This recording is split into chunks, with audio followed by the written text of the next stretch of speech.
They continue to underestimate the terrain here. But if we don't push through the Burma Road now, our window closes.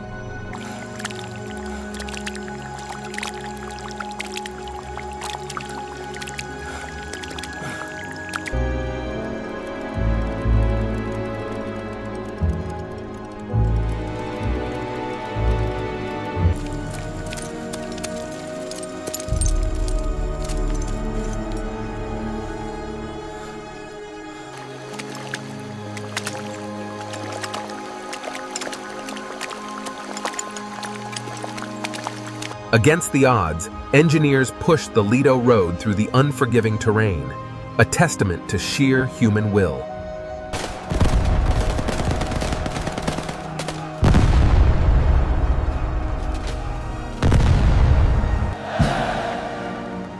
The Chinese people have stood up. In October 1944, Generalissimo Chiang Kai-shek demanded the recall of General Joseph Warren Stilwell from his position as a senior American military officer in the China-Burma-India theater. Franklin Roosevelt acceded to the demand. Stilwell, who had been fighting to reform the Chinese Nationalist Army, to open a supply route to China through Burma, and to force a commitment of Chinese forces to genuine combat against the Japanese, was relieved of his command and sent home. He was the most experienced American officer in Asia, the only senior American commander who spoke Chinese, the man who had been closest to the reality of the China theater for 3 years, and whose assessments of what needed to be done had been more accurate than those of anyone else in theater. He was replaced by General Albert Wiedemeyer, who was more diplomatic, more accommodating of Chiang's preferences, and less committed to the specific reforms that Stilwell had been trying to impose. A year later, the war ended, and a specific question that Stilwell had been arguing about, whether Chiang Kai-shek's nationalist government was capable of reforming its military and governing China effectively, was answered by the Chinese Civil War that erupted almost immediately after Japan's surrender. The Nationalists, who had spent the war conserving their strength against the eventual communist showdown, while the Americans had been trying to get them to fight the Japanese, were defeated by the communist forces in 1949. Chiang Kai-shek fled to Taiwan. The People's Republic of China was established on the mainland. Stilwell had predicted this, not in a specific form, not with a specific timeline, but an essential character of what the nationalist government was and what its military capacity actually was. He had argued, throughout his time in China, that Chiang's government was corrupt, that its military leadership was incompetent, that the nationalist soldiers were capable of fighting effectively if they were adequately supplied and led, and that the specific combination of political corruption and military incompetence that characterized the nationalist system was not going to be addressed by diplomatic accommodation. He had been right. He had been fired, and the outcome he had predicted had occurred. This is the story of Joseph Stilwell, Vinegar Joe, as he was known for particular quality of his manner with superiors, equals, and subordinates alike, one of the most capable and most difficult American commanders of the Second World War, the man who told everyone the truth and made them all angry, and was right about the things that mattered most. Before I go further, I want to ask you directly. Subscribe if you haven't already. The next episode is about Reinhard Heydrich, the man who chaired the Wannsee Conference, who designed the administrative machinery of the Holocaust, and who was assassinated by British-trained Czech paratroopers in 1942. What happened to the Czech villages afterward is one of the darkest stories of the entire war. Subscribe now and hit the bell so you don't miss it. And if this episode about the general who was right and ignored gives you something, hit the like button. Back to Stilwell. Back to the most honest and most infuriating American commander in any theater of the war. The specific individuals who served under Stilwell, the Chinese soldiers of the X-Force, the American volunteers of Merrill's Marauders, the engineering units who built the Lido Road, represent the human content of command that was primarily about institutional and political failures rather than about individual human experiences. The men of Merrill's Marauders, officially the 5,307 Composite Unit Provisional, named for Brigadier General Frank Merrill, who commanded in the field, were volunteers who had been recruited with the understanding that the assignment would be hazardous and the tour would be limited. They came from various backgrounds within the American military, and they shared the specific quality of volunteers who had chosen the harder assignment over the available alternatives.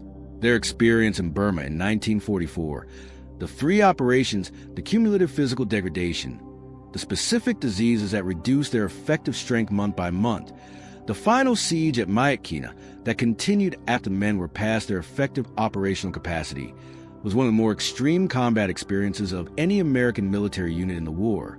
They fought in jungle conditions that were among the most physically demanding of any theater, against a Japanese opponent who was generally well-disciplined and well-motivated, with the specific logistical limitations on operation that depended on air supply, and that was far from any reliable base. The specific controversy about their treatment by Stilwell, whether he drove them beyond the point at which military service could be reasonably demanded, reflects the broader question of what commanders owe to the men they command in conditions of extreme operational pressure. The military argument for pressing the Marauders past their effective capacity, that the operational objective was important enough to require it, is the argument that commanders have always made for decisions that cost their men more than the men believed was fair. The human argument that the specific men were sick, exhausted, beyond their effective operational limit, and that their welfare required pulling them out rather than pressing them further, is the argument that the men who survived and their families have made ever since. The specific fact that the Marauders were not properly decorated or recognized for their service until decades after the war is another dimension of the institutional failure of the China-Burma-India theater that parallels, in a smaller way, the specific failure to recognize the Bomber Command veterans, the specific men who performed extraordinary service in difficult conditions in a theater that was receiving the lowest institutional priority and the least public attention, were among the least adequately recognized veterans of the American military in the Second World War. The Chinese soldiers of the X-Force performed the majority of the actual combat in the Burma campaign under Stilwell's direct command, and their specific experience, the training in India, the sustained advance through northern Burma, the specific battles that drove the Japanese out of the territory that the Ledo Road required, is part of the full military record that the American-centric narrative of the Stilwell story tends to underemphasize. These were soldiers who fought effectively under American command, with American supply and American training, in conditions that Stilwell had argued were sufficient for effective Chinese military operations. Their performance validated his central argument that Chinese soldiers could fight if they were properly led and supplied, in the specific way that operational results validate military arguments. The fact that their specific achievements have received less attention in the historical record than the American contribution reflects the specific character of how the history has been written rather than the operational reality. The engineering units who built the Ledo Road, primarily the American Corps of Engineers and African American service units, working alongside Chinese laborers, accomplished one of the more remarkable construction achievements of the entire war. The road was built through approximately 1,000 miles of jungle and mountain terrain, including sections that crossed the Pakai Range at altitudes above 4,500 feet, in monsoon conditions that made construction difficult for much of the year. The specific human cost of the construction, in accidents, in disease, in the specific physical demands of the work, was substantial. The Ledo Road was opened in January 1945, and the first convoy reached China in February. It was renamed the Stilwell Road in Chiang Kai-shek's honor, an irony that Stilwell, who had been fired by Chiang, did not live to appreciate with the fullness it deserved. The road carried approximately 129,000 tons of supplies to China before the war ended in September 1945, and it was subsequently abandoned as the strategic situation changed. The specific human cost of building the road and the specific limited strategic impact it achieved are part of the full accounting of the Stilwell War. The road was built at enormous cost in human effort and human lives. Its strategic contribution was real, but limited. The specific justification for building at that cost, whether the strategic benefit warranted the human cost, is a calculation that the historical record presents without fully resolving. Stilwell believed it was necessary. The specific evidence supports the conclusion that a ground supply route to China was a genuine strategic necessity for a serious Chinese contribution to the Allied war effort. Whether the specific road that was built at the specific cost it was built at and in the specific time it took was the right way to address that necessity is a more complex question. He was right about the necessity. The road was built. It served its purpose for less than a year.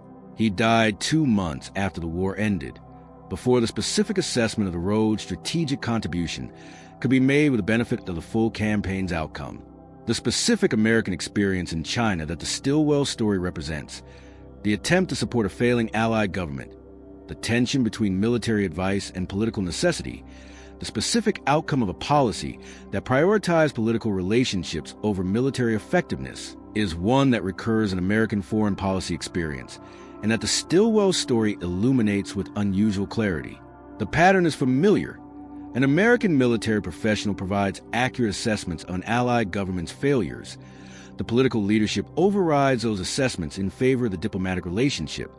The outcome confirms the military assessments, and the people who made the accurate assessments are blamed for the outcome rather than being credited for the accuracy of the prediction. Stilwell was the first prominent American official to be fired for accurately predicting and warning against a specific outcome that the China policy was producing. He was not the last. The specific lesson that the Stilwell story teaches about the relationship between accurate assessment and political palatability is one that the American experience has continued to relearn in subsequent decades. He was right. He was fired. The outcome confirmed his rightness.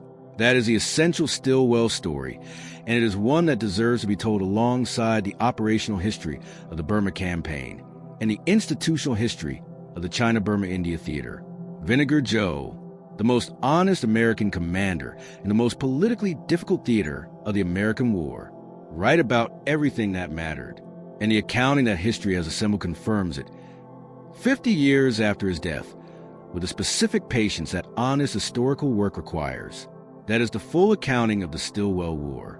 The broader question of what the Stilwell story reveals about the relationship between military expertise and political authority, between the officer who knows what needs to be done and the political leadership that has to manage the full complexity of the alliance, is one that the China theater poses with unusual clarity. The specific tension between Stilwell's military correctness and his political ineffectiveness is not simply a personality problem. It reflects a genuine structural tension in command of coalition warfare. The requirement that military advice be translated to the specific political relationships of the alliance, which means that military advice that is correct but that disrupts those political relationships will often be overridden by political considerations, even when the long-term outcome of following the political approach rather than the military approach is worse. Roosevelt had to manage the wartime coalition, not just China, but the relationship with Britain, with the Soviet Union, with the Free French, with all of the other political actors whose cooperation was essential to the Allied war effort. The specific accommodation of Chiang Kai-shek's preferences was not simply a capitulation to a corrupt politician. It was a political calculation about the cost of losing Chiang's cooperation and the specific military and political consequences that would follow. Whether Roosevelt's calculation was right is a question that the historical record invites but does not definitively answer. The Nationalist government's corruption and military weakness were real, and Stilwell's argument that accommodation was making things worse rather than better was also real. But the specific counterfactual, what would have happened if Roosevelt had supported Stilwell's demands and forced the reform of the Nationalist Army, is not available for comparison with what actually happened. What did happen was a post-war China that went communist, a nationalist government that retreated to Taiwan, and an American foreign policy that was defined for a decade by the specific accusation that it had lost China, that the specific accommodation of Chiang's corrupt government, which Stilwell had been arguing against, had not even achieved the political goal of keeping China in the American sphere of influence. Stilwell was right about the specific outcome. He had predicted it. And the specific American political response to the loss of China, the McCarthyism, the China lobby, the specific accusation that China had been lost through the treachery of State Department officials who had been warning about nationalist corruption, was a political disaster that the honest assessment of the China theater that Stilwell had been providing might have partially prevented. The specific American officials who had reported honestly on the nationalist government situation, the Foreign Service officers who had described the corruption, the military weakness, the likely defeat, were among those who were destroyed by the McCarthyite accusations. They had been right. They had been punished for being right, and the political consequence of their being right, once the outcome they had predicted occurred, was not vindication but accusation. This is a specific American political context within which the Stilwell story belongs. The context in which honest assessment of a failing ally was politically impossible because the political consequences of acknowledging the failure were unacceptable. Stilwell had been part of the honest assessment tradition, and he had been fired. The Foreign Service officers who followed the same tradition were fired and accused of treason, and the outcome that the honest assessment had predicted occurred anyway, with the additional cost of the McCarthyite purge of the people who had been most honest about it. He was right. Being right was not enough. The political system that received his correct assessments was not designed to act on them and the specific consequences of his being right. The Chinese Civil War, the Communist victory, the establishment of the People's Republic confirmed the assessments after the fact without vindicating the people who had made them. The specific legacy of Stilwell in the American military tradition is one of the more complicated of any commander of the Second World War, because the assessments he made and the career he had do not fit neatly into the heroic narrative that American military biography tends to favor. He was right about the things that mattered. He was fired. The outcome confirmed his rightness. And the political consequences of the outcome punished the people who had been making similar assessments. The honest memory of Stilwell requires acknowledging all of this: the military expertise, the political failure, the correct assessments, the institutional defeat, and the confirmation of the assessments by the outcome he had predicted. It also requires acknowledging the specific dimensions of his command that the heroic narrative tends to minimize: the treatment of the marauders, the specific racial attitudes visible in his diaries, the difficulty of working with any of the people in his theater. He was not a comfortable man to be around. He was not easy to work with. He made enemies with consistency that reflected the specific combination of intellectual honesty and social abrasiveness that characterized his entire career. But he was right, and the specific injustice of his story is not that he was wrong and was fired for it. The injustice is that he was right and was fired for it anyway. Vinegar Joe, the most accurate American observer of the China theater, the most difficult American commander in any theater, the man who told the truth and was fired for it, right about everything that mattered, wrong about nothing except how to make being right matter. The Stilwell Road is mostly overgrown. The marauders are all dead. The China he was trying to help is the People's Republic.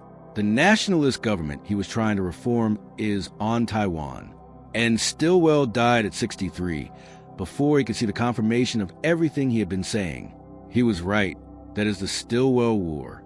The specific character of Stilwell's diaries, the document that has most shaped the historical understanding of his command and of the China theater, is worth examining in some detail, because the diaries are both the most revealing primary source about his experience and the most problematic in the specific sense that their publication has shaped the historical narrative in ways that are not entirely fair to all the people described in them.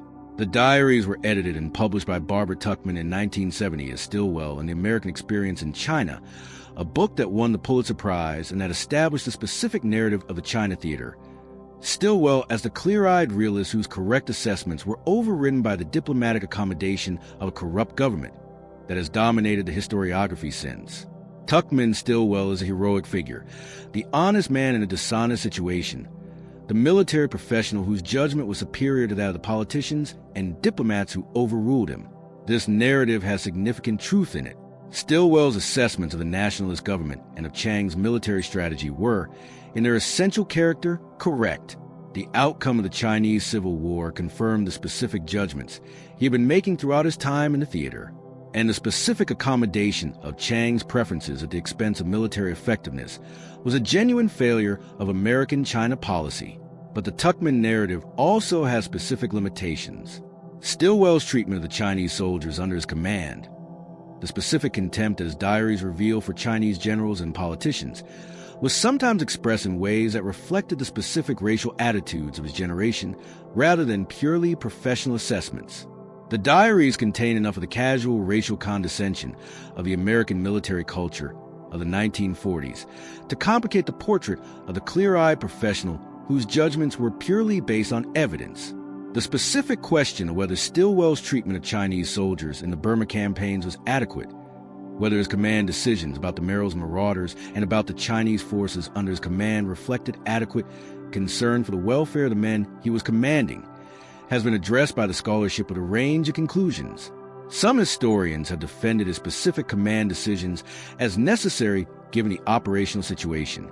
Others have concluded that he drove men beyond the point where they could be effectively employed in service of operational objectives that the specific human cost did not justify. The Merrill's Marauders controversy is a specific case that most clearly poses these questions.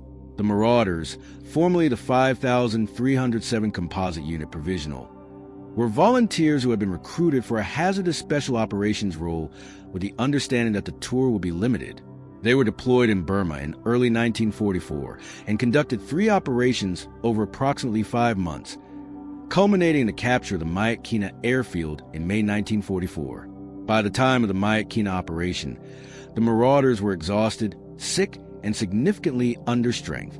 The specific diseases of the Burma theater, malaria, dysentery, typhus, had reduced the effective strength of the unit dramatically. Stilwell's decision to commit the depleted unit to the Myitkyina siege, rather than relieving them and bringing in fresh forces, was a specific command decision that produced the most intense controversy about his treatment of his men. His defenders argued that the operational situation required the Marauders, that Myitkyina was too important to leave, and that no other force was available. His critics argued that he drove sick men past the point of effective military service in service of an objective that the operational situation could have accommodated by other means. The specific truth is probably somewhere between these positions, as it usually is in contested command decisions. The Chinese soldiers who fought under Stilwell's command in Burma, the X-Force, the Chinese divisions that had been trained and equipped in India with American assistance and that conducted the operations that drove the Japanese out of northern Burma, represent another dimension of his command that the Tuchman narrative has not always fully engaged with. These were Stilwell soldiers in the most direct sense, units that he had trained, equipped, and commanded directly in a way that he was never able to do with the nationalist forces that remained under Chiang's ultimate command. The X-Force performed effectively in the Burma campaign, demonstrating exactly what Stilwell had been arguing throughout the war, that Chinese soldiers, properly led and supplied, could fight as effectively as any army. The specific operational achievements of the X-Force, the sustained advance through northern Burma in 1943 and 1944, the specific battles that drove the Japanese back and eventually opened the Lido Road, were the proof of Stilwell's central argument about Chinese military capacity. The Chinese soldiers who made these achievements possible deserve recognition, alongside Stilwell, for a specific military outcome. The fact that the American narrative of the Burma campaign has tended to focus on Stilwell and on the American contribution, the Marauders, the engineering units that built the Lido Road, at the expense of the Chinese soldiers who did most of the fighting, reflects the specific biases of how American military history has been written rather than the operational reality. The specific relationship between Stilwell and the Chinese Communist forces, the relationship that was most politically explosive in the specific context of the wartime alliance, is another dimension of the Stilwell story that the Tuchman narrative has addressed with some care. Stilwell argued, at various points in his time in the theater, that the Chinese Communist forces should receive American supply and training alongside the nationalist forces, both as a hedge against the failure of the nationalist government and as a practical matter of deploying all available anti-Japanese military capability. This argument was anathema to Chiang, who saw the American supply of the communists as a direct threat to his political position, and it was one of the specific issues that poisoned the Stilwell-Chiang relationship beyond repair. Stilwell's advocacy for supplying the communists was not based on ideological sympathy. He expressed as much contempt for the Chinese communist leadership as for the nationalist leadership, and his assessments of both in his diaries are distinguished primarily by the specific character of the flaws he found in each. But he was making a practical military argument.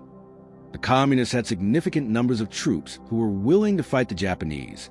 They were operating in territory that the nationalists could not or would not control, and leaving them without American supply was leaving a military asset and used in a theater that was desperate for assets.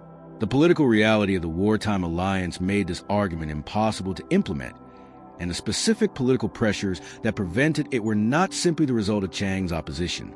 American domestic politics, the specific anti-communist sentiment that was already present in the United States in the 1940s, and that would become the defining feature of American domestic politics in the early 1950s, made the supply of Chinese Communist forces politically impossible for Roosevelt to authorize regardless of the military arguments for it. Stilwell was right about the military logic. The political reality made the military logic irrelevant, and the specific outcome, the nationalist defeat, the communist victory, the establishment of the People's Republic of China, was the outcome that the military logic had predicted and that the political reality had prevented from being addressed. His recall in October 1944 was not simply the result of a personality clash with Chiang, though the personality clash was real and significant. It was the result of a specific decision by Roosevelt to prioritize the political relationship with the nationalist government over the military advice of the most experienced American officer in the theater. The specific message that Roosevelt sent through Stilwell, demanding that Chiang commit the Yunnan forces to the Burma campaign, was a message that Roosevelt authorized and that Stilwell delivered with the specific directness that Stilwell brought to everything.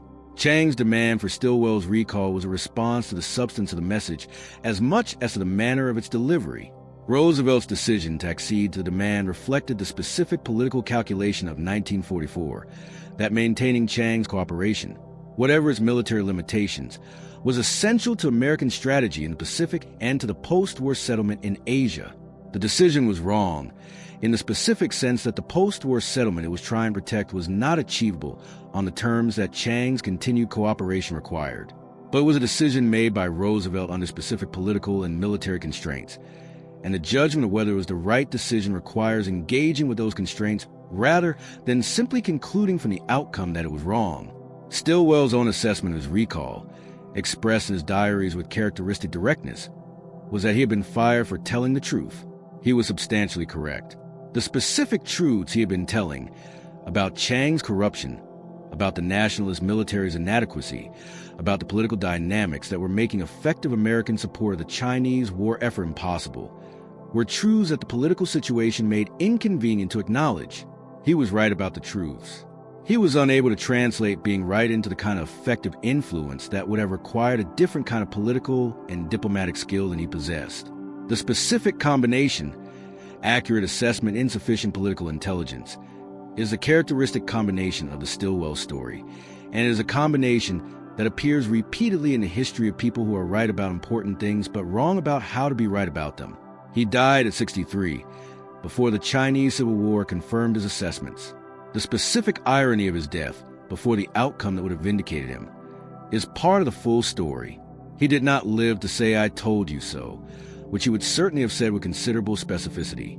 The Stilwell Road that he built, the specific physical legacy of the 3 years he spent in theater, is now mostly overgrown. The specific sections that have not been maintained by the countries through which it passes return to the jungle that it was built through.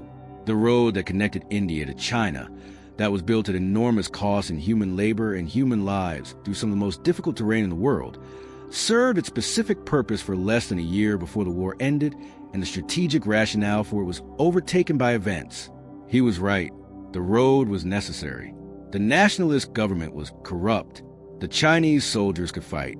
The accommodation of Chiang's preferences was a strategic mistake. The outcome was what he predicted. That is the Stilwell War. Vinegar Joe, right about everything that mattered, and wrong about nothing except how to make being right matter. Joseph Stilwell was born in Palatka, Florida, in 1883, and had grown up with the specific character of the American military professional. Direct, impatient with pretension, uncomfortable with the forms of institutional deference that military hierarchy required, and that he expressed through barely concealed contempt rather than genuine respect. He had attended West Point, graduated in 1904, and had spent the interwar years learning Chinese, becoming, in the process, one of the very few senior American officers with genuine operational knowledge of China and genuine linguistic capability in Chinese. His specific expertise in China, the attaché tours, the language study, the years of direct observation of the Chinese military and political situation, gave him a perspective on the China theater that was genuinely superior to that of any other senior American officer who served there.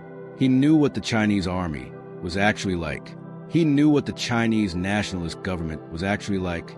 He knew Chiang Kai-shek personally, having served in China over many years and having developed a specific knowledge of the man that only extended personal contact provides. What Stilwell knew about Chiang Kai-shek and what he expressed with a consistency and a bluntness that was entirely characteristic of him was that the Generalissimo was a political survivor of extraordinary cunning who was fundamentally more concerned with maintaining his own political position and conserving his military forces for the eventual showdown with the Chinese communists than with the actual business of fighting the Japanese. Stilwell's nickname for Chiang, the Peanut, was one of the milder expressions of his contempt for the man he was supposed to be supporting. This contempt was not simply a personality clash. It was based on specific observations of specific behavior. The nationalist generals who purchased their commands and who kept their armies under strength in order to pocket the pay for non-existent soldiers. The specific military operations that were ordered without adequate planning or logistics and that failed predictably. The consistent prioritization of political considerations over military effectiveness. And above all, the specific refusal to commit the best nationalist forces to combat against the Japanese when doing so might weaken them for the eventual civil war. Stilwell's job in China was to serve as Chiang's chief of staff, nominally responsible for organizing and commanding the Chinese forces that were supposed to be fighting the Japanese. This job was theoretically powerful but practically impossible because Chiang retained actual command of all Chinese military forces, and because the specific character of the nationalist military system was one in which authority flowed not from position in the formal command structure, but from personal relationships with Chiang and from the specific political dynamics of the nationalist regime. The specific problem that Stilwell faced in trying to do his job was therefore not simply the inadequacy of Chinese military forces, which was real, but the specific political system that produced and maintained the inadequacy.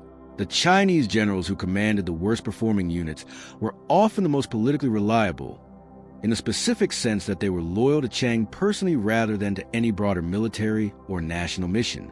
Replacing them with competent commanders, however obviously necessary from a military perspective, would have disrupted the specific political relationships on which Chiang's power rested. Stilwell understood this. His diaries, which were published after the war, and which are one of the more remarkable documents of the China theater, record his frustration with the specific political dynamics of the nationalist system with a vividness and profanity that the official record was not designed to capture. He called things what they were, in language that his superiors and his diplomatic colleagues found embarrassing. He was right about what he was calling things.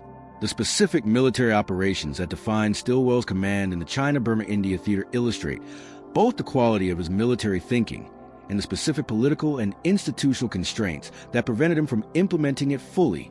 The first Burma campaign of 1942 was one of the more humiliating episodes of the Allied war in Asia. The Japanese advance through Burma, which we discussed in the Slim episode of this series, drove the British forces back to India and drove the Chinese forces that Stilwell was commanding back to the jungle to India and China.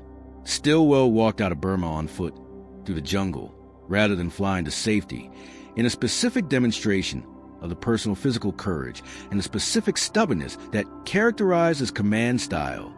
He arrived in India and told reporters that he was claiming a hell of a beating. The specific candor of that assessment, a senior American general publicly acknowledging a catastrophic defeat rather than finding diplomatic language to describe it, was both admirable and typical of Stilwell. He said what he thought. He thought what the evidence supported. And the evidence in May 1942 supported the conclusion that the Japanese had beaten the Allied forces in Burma decisively. The road back, the specific effort to reopen the supply route to China that the loss of Burma had closed, became the defining strategic focus of Stilwell's time in the theater.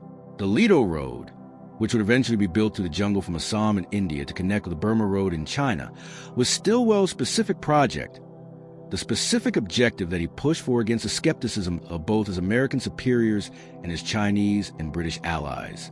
He was right that the road was necessary. The air route over the hump could not, by itself, supply China with the tonnage required for a serious war effort. A ground supply route was essential if China was to contribute meaningfully to the Allied effort against Japan. The specific engineering achievement of building the Lido Road through jungle and mountain terrain in monsoon conditions, using primarily American engineering units and Chinese labor, was one of the more remarkable logistical achievements of the entire war. The Merrill's Marauders operation, the American Long-Range Penetration Force that Stilwell deployed in the Burma Campaign of 1944, modeled on Ord Wingate's Chindik concept, was another expression of a specific military approach. The Marauders were volunteer infantrymen who operated behind Japanese lines to disrupt Japanese logistics and threaten Japanese communications, while the main Chinese and American forces attacked frontally. The specific achievement of the Marauders, who captured the Myitkyina airfield in May 1944, a critical tactical objective that opened the air route to China, was one of the genuine military successes of the Burma campaign. The Marauders were also driven to the limit of human endurance in their operations, which was a consequence of Stilwell's specific command style, the demanding expectations, the limited concern for the welfare of men who were being used for a specific objective, the willingness to push units beyond their effective operational capacity in service of the mission. The specific controversy about how Stilwell used the Marauders, whether he drove them past the point at which they could be effectively employed, whether the specific health conditions of the men were adequately considered, is part of the full picture of his command. His relationship with Mountbatten, Admiral Lord Louis Mountbatten, who became Supreme Allied Commander Southeast Asia in 1943, was another of the difficult institutional relationships that characterized his entire career. Mountbatten was everything that Stilwell was not: aristocratic, theatrical, politically skilled, attentive to the institutional politics of the alliance, and deeply aware of the personal dynamics of command. Stilwell found Mountbatten's specific combination of social brilliance and operational caution infuriating, and he expressed his infuriation in his diaries with his characteristic directness. The specific strategic debate between Stilwell and Mountbatten about how aggressively to pursue operations in Burma, about the relative priorities of the various objectives in theater, was a genuine military disagreement, as well as a personal one, and specific resolution of the debate reflected the institutional weight of British theater command rather than the specific military merits. Stilwell's recall in October 1944, the result of Chiang's demand after Stilwell sent him a message from Roosevelt that he described as the most important and the hardest message Roosevelt sent during the war, demanding that Chiang commit his Yunnan forces to the Burma campaign, was a specific political event that ended his command.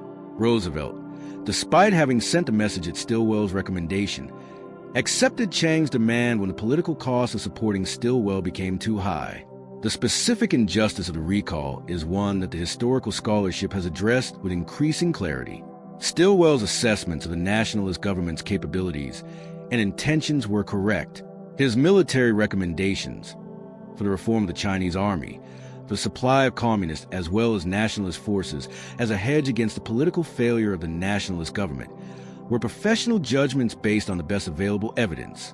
His manner was abrasive, his politics were undiplomatic, and his contempt for people he found inadequate was visible in ways that institutional politics required to be invisible. But he was right about the things that mattered. He was replaced by commanders who were more accommodating, who told Chiang what he wanted to hear, who managed the political relationships more skillfully. The outcome was what Stilwell had predicted. A nationalist government that had conserved its forces through the war found itself unable to defeat the communists afterward, and the specific failure of American China policy was a specific failure that Stilwell had been warning about for years.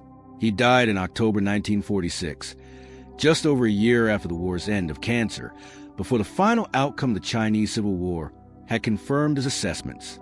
He was 63 years old. He had been right about China and wrong about the politics of how to be right about China, right about what the nationalist government was, and incapable of managing the diplomatic relationships that the political reality of the alliance required. The Stilwell Road, the renamed Ledo Road, was opened in January 1945, giving the Allies a ground supply route to China that Stilwell had argued was necessary throughout his time in the theater. It was used for less than a year before the war ended, and the specific tonnages it carried were a fraction of what had been anticipated when the project began.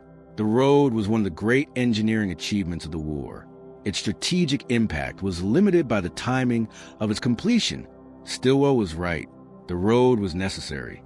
The nationalist government was corrupt. The Chinese army could fight if it was properly led and supplied. The accommodation of Chiang's preferences at the expense of military effectiveness was a strategic mistake. The eventual defeat of the nationalists was predictable from the specific character of the government that the United States had been supporting. He was right about all of it.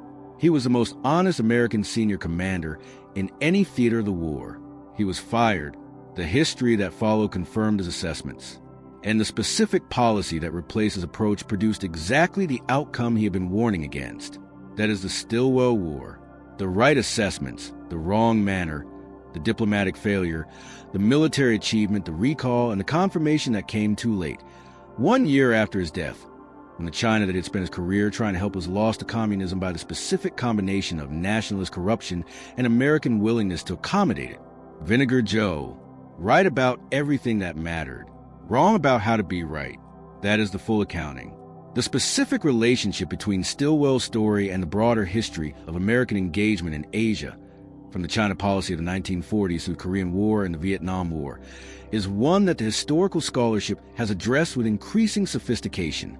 The specific pattern of the Stilwell experience, the accurate military assessment overridden by political accommodation, the correct prediction of failure, the political punishment of the people who made the prediction, recurred in American Asia policy with consistency that the historical record documents. The Korean War, which began in June 1958, months after the communist victory in China, was itself partly a consequence of the specific China policy that Stilwell had been opposing. The specific military situation that North Korea's invasion of South Korea created was shaped by the broader strategic context of the communist consolidation in China, which had been the specific outcome that the accommodation of the nationalist government had failed to prevent. The Vietnam War, which escalated dramatically in the 1960s, had specific similarities to the China experience that the Stilwell story illuminates. Another allied government whose specific political failures made effective military support difficult.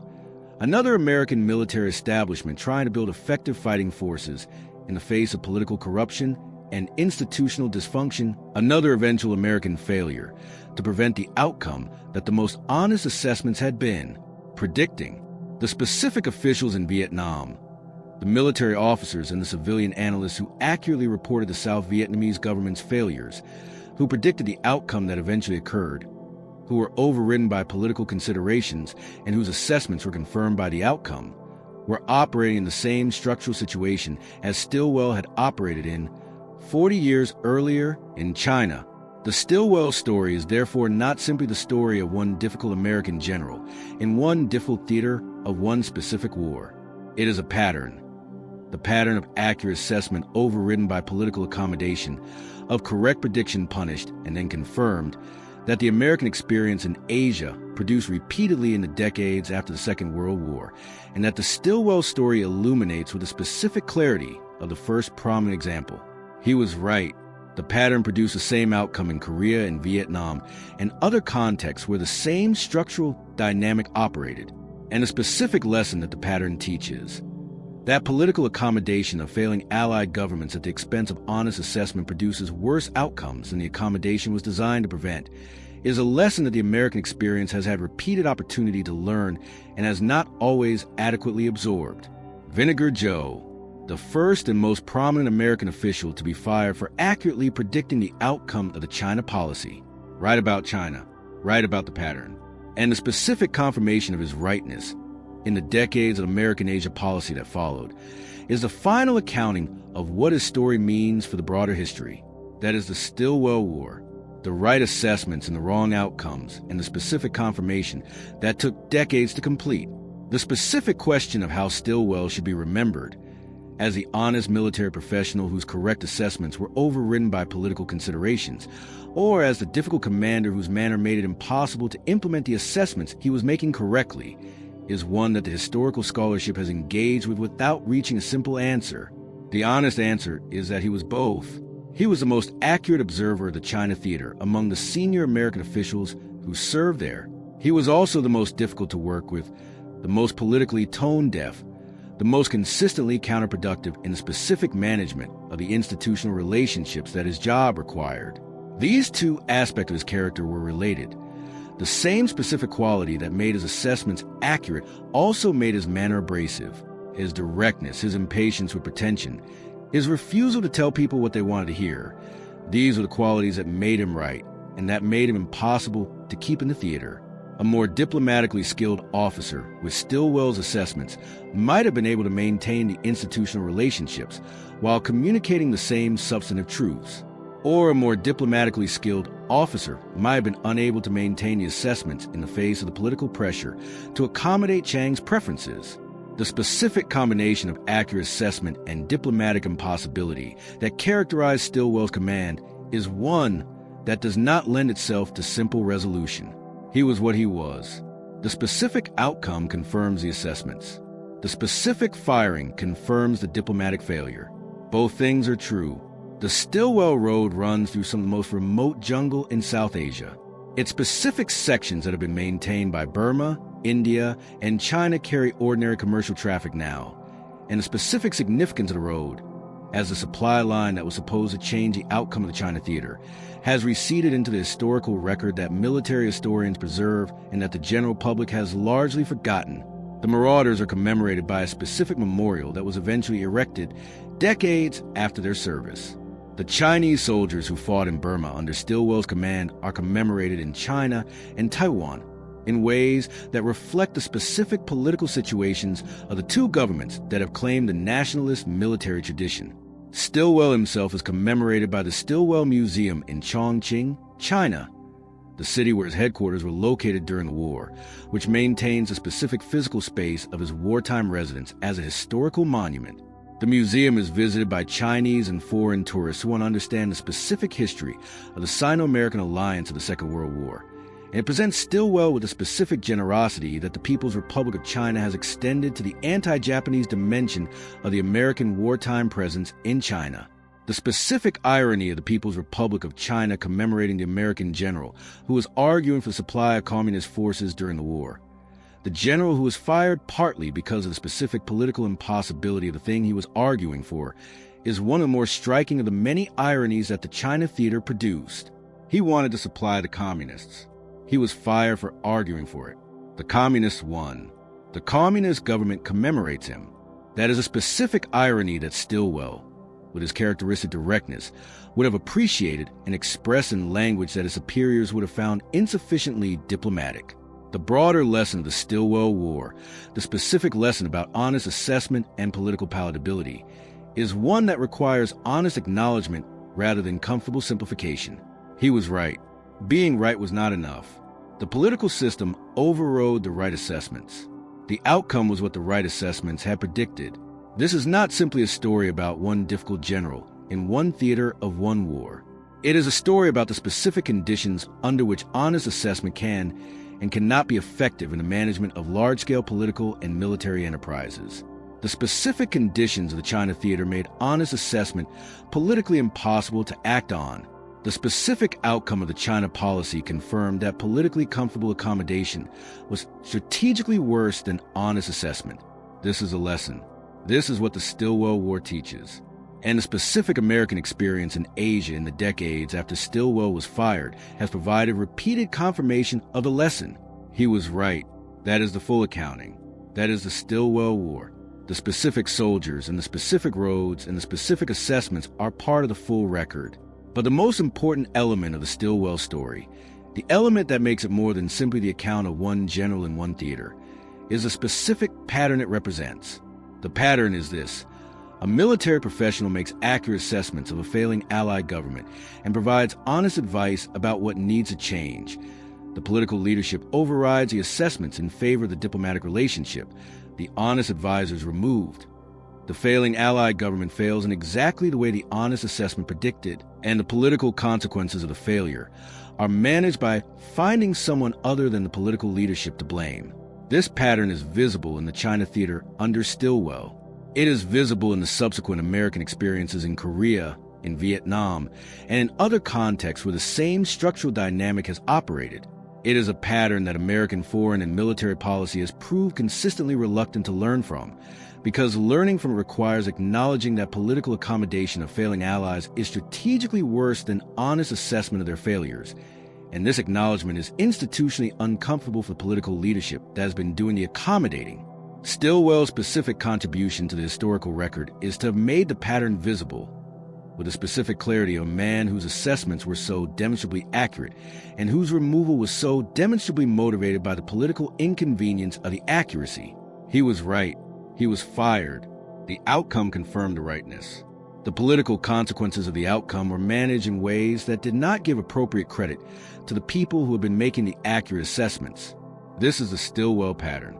This is what makes a story more than military biography.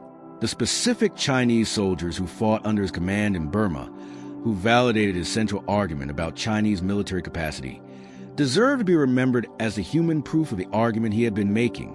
They fought effectively. They were properly led and properly supplied.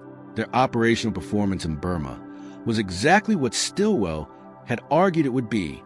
The specific acknowledgement that their service deserves, alongside the acknowledgement of the American marauders and the American engineers who built the road, has not always been fully provided, and the honest accounting of the Stilwell War requires providing it. The Nationalist soldiers who did not perform effectively, the units under commanders who had purchased their positions, who kept their armies under strength of pocket to pay, who were fighting primarily to maintain their political position rather than to defeat the Japanese, were also Stilwell soldiers in the nominal sense. Their failure was not the failure of the Chinese soldier, which the X-Force had demonstrated was capable of effective combat.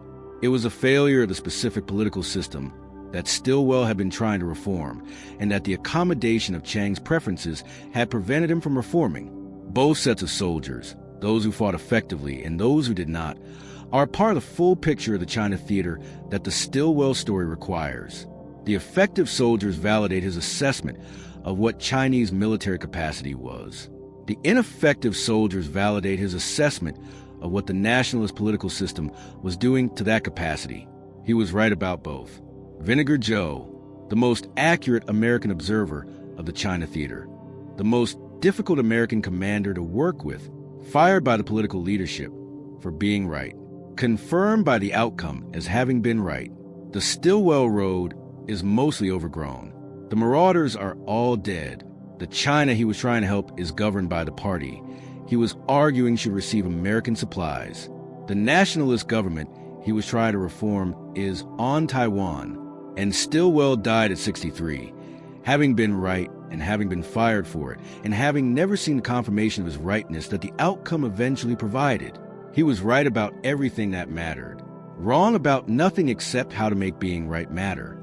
That is the Stilwell War, the specific cultural memory of Stilwell in the United States, how he has been commemorated, how his story has been told, and who has been most interested in telling it, is itself instructive about the specific political dynamics that the Stilwell story represents.